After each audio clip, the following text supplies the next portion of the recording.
ये कहानी है एक घर की, जहाँ एक चालाक नंद अपनी चालाकी से सब कुछ अपने हाथ में करना चाहती है और उसके सामने खड़ी है एक समझदार बहू जो बिना लड़े बिना चिल्लाए सिर्फ अपनी समझ से हर मुश्किल का हल निकालती है। शांता देवी के घर में सुबह हो चुकी थी।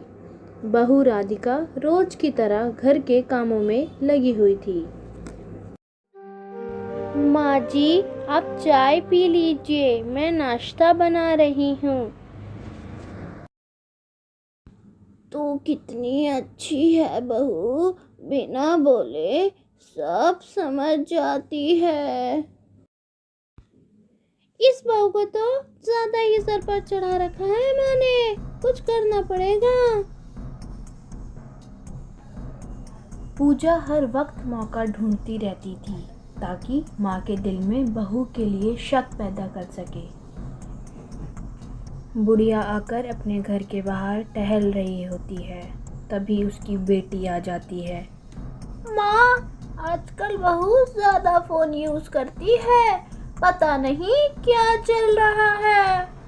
क्या सच में बेटा, तू सच बोल रही है क्या?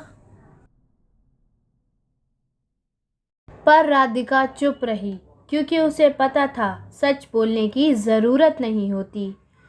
एक दिन पूजा ने जानबूझकर रसोई में आकर खाने में नमक ज़्यादा डाल दिया।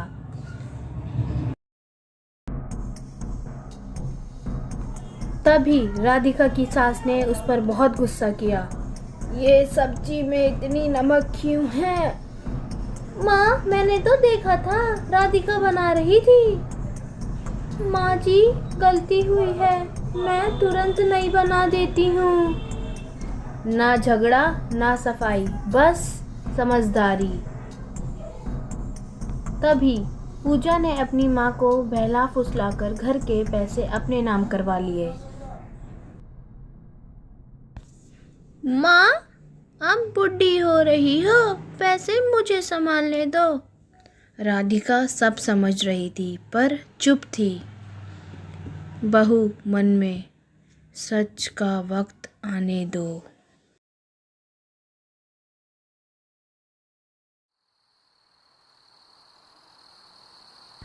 माँ जी, आप खुद पूजा से पूछ लीजिए, हिसाब के कागज़ भी देखिए।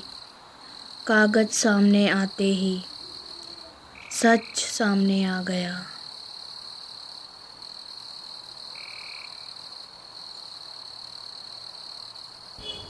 सास रोती हुई, मैंने बहू को बहुत गलत समझा, बहू मुझे तू माफ़ कर दे। सुबह होते ही, माँ, मुझसे गलती हो गई, लालच ने मेरी आंखें बंद कर दी थी। गलती इंसान से ही होती है, सुधरना ज़रूरी होता है। ये थी राधिका की सबसे बड़ी जीत, माफ़ कर देना। घर फिर से खुशियों से भर गया। राधिका, तू मेरी बहू नहीं, मेरी बेटी है। आज से मैं भी आपसे सीखूंगी भाभी। बहू मुस्कुराते हुए बोली, घर तभी घर होता है जहाँ पर सब एक साथ हों।